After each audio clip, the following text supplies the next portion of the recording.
Nama saya Insinyur Ali Abdullah MT. Saat ini saya menjabat sebagai Direktur di PDM Kabupaten Donggala, Provinsi Sulawesi Tengah. PDM Kabupaten Donggala dibentuk tahun 1985, di mana saat ini PDM Kabupaten Donggala melayani 4 kota kabupaten, meliputi Kota Palu, Kabupaten Sigi, Kabupaten Parigi Motong, dan Kabupaten Donggala. Jumlah pelanggan PDM Kabupaten Donggala saat ini kurang lebih 21.000 sambungan rumah atau sekitar 24% cakupan pelayanan di wilayah kota. Saya adalah salah seorang peserta program COE angkatan tahun 2014. Keikutsertaan saya berawal dari kegiatan sosialisasi yang dilaksanakan oleh Direktorat Pengembangan Air Minum Kementerian Pekerjaan Umum.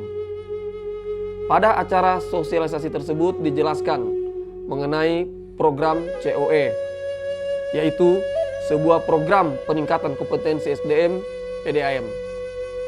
Namun dengan konsep yang berbeda dengan yang ada selama ini. Program COE mengadakan pelatihan dengan model pelatihan berjenjang ala multi-level marketing. Dan yang membuat saya lebih tertarik lagi adalah begitu mengetahui bahwa salah satu materi yang akan diberikan dalam pelatihan tersebut adalah program penanganan kehilangan air atau NRW. Ini bagaikan gayung bersambut bagi PDM kami, PDM Kabupaten Donggala. Karena salah satu permasalahan yang ada di PDM Donggala adalah tingginya tingkat kehilangan air yang mencapai kurang lebih 34% saat ini, dan saya ingin menurunkan kehilangan air di PDM Donggala hingga mencapai 20% pada akhir tahun 2019. Pada saat itu langsung saja saya mendaftarkan diri sebagai peserta program COE dan alhamdulillah saya diundang mengikuti pelatihan NRW di Batams 2 di Wiyung, Surabaya selama 6 hari. Di pelatihan tersebut tidak hanya materi teknis NRW yang saya dapatkan, tetapi juga materi pengembangan diri. Selain teori yang diajarkan di kelas, ada juga kegiatan praktek yang dilakukan di PDM Kota Malang. Banyak ilmu dan masukan yang saya dapatkan dari pelatihan itu. Saya seperti mendapat pencerahan. Ibarat pepatah mengatakan, habis gelap terbitlah terang. Materi yang diberikan benar-benar bermanfaat dan membuat saya ingin segera mengimplementasikannya di PDM Donggala. Sepulang dari mengikuti kegiatan pelatihan, saya langsung mensosialisasikannya dalam kegiatan apel rutin di hadapan jajaran manajemen dan karyawan PDM Donggala yang berjumlah 80-an orang. Saya katakan bahwa PDM Donggala harus melakukan kegiatan penanganan NRW dan harus mulai dilakukan sejak sekarang. Step-stepnya, langkah-langkahnya, mulai dari besar, kita perkecil, sampai ketahuan. Pasti ketahuan di mana bocornya. Asal kita benar, datanya benar. Untuk itu, kayaknya kita harus sudah ini. Harus. Ini kalau, mohon maaf saya untuk pimpinan, kayaknya harus harga mati. Seperti istilah yang sering disebutkan bahwa penanganan NRW itu ibarat memetik buah. Kita bisa mulai dari dahannya yang paling rendah. Tahap awal, saya kumpulkan seluruh jajaran manajemen untuk mendiskusikan lebih lanjut mengenai program penanganan NRW. Apakah perlu dibentuk tim yang bertanggung jawab menjalankan program ini?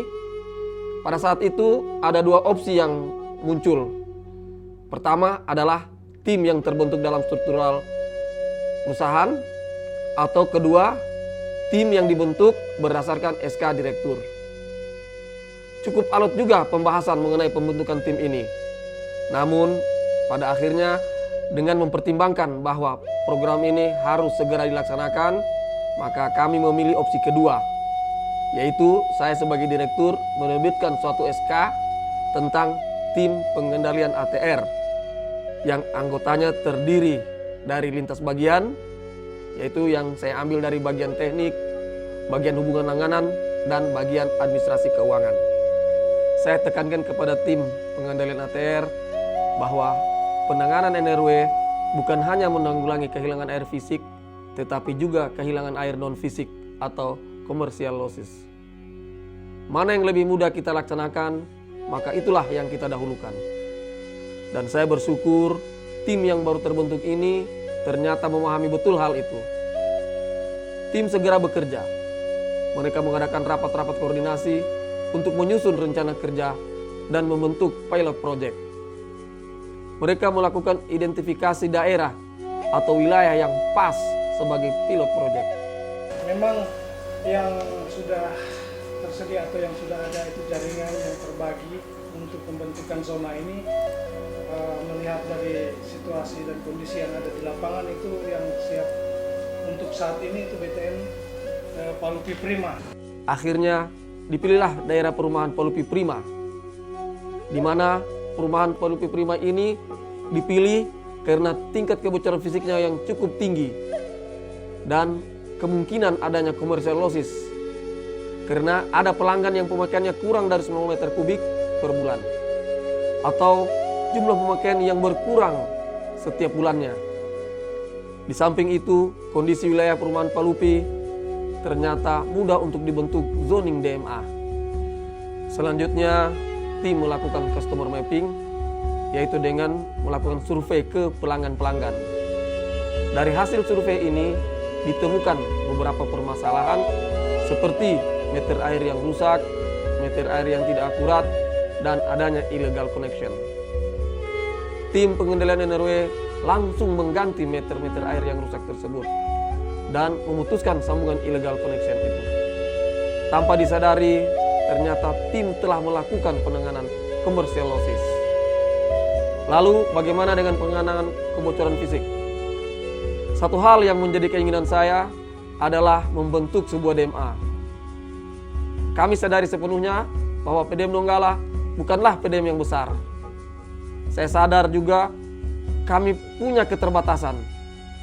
Kami tidak punya alat-alat seperti ultrasonic flow meter atau leak detector. Tapi itu bukanlah merupakan alasan bahwa kami tidak bisa membuat zoning DMA. Pada saat penyiapan zoning, saya banyak berdiskusi dengan instruktur atau pembina yang dulu pernah melatih kami di Batam.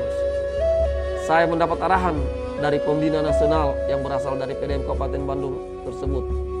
Dan ini adalah salah satu manfaat positif yang saya rasakan dari program COE. Segera saya perintahkan tim untuk membuat isolasi wilayah zoning tersebut dengan memasang beberapa valve isolasi dan meter induk guna memperoleh hanya satu sistem inlet pengaliran air yang masuk. Dan saat pelatihan Bintek di Palu, di mana PDM Donggala dipilih sebagai tempat praktek NRW, sistem zoning yang sudah kami bentuk tersebut kami ajukan sebagai tempat praktek.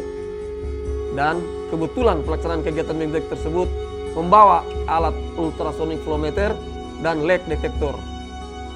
Ini merupakan suatu kesempatan yang baik bagi kami untuk menguji DMA yang sudah kami bentuk tersebut. Kami lakukan pemasangan alat ukur ultrasonic flow meter dan step test. Tutup.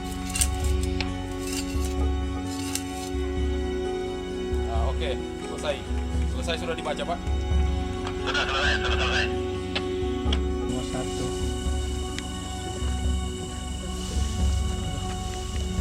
Terang bulan.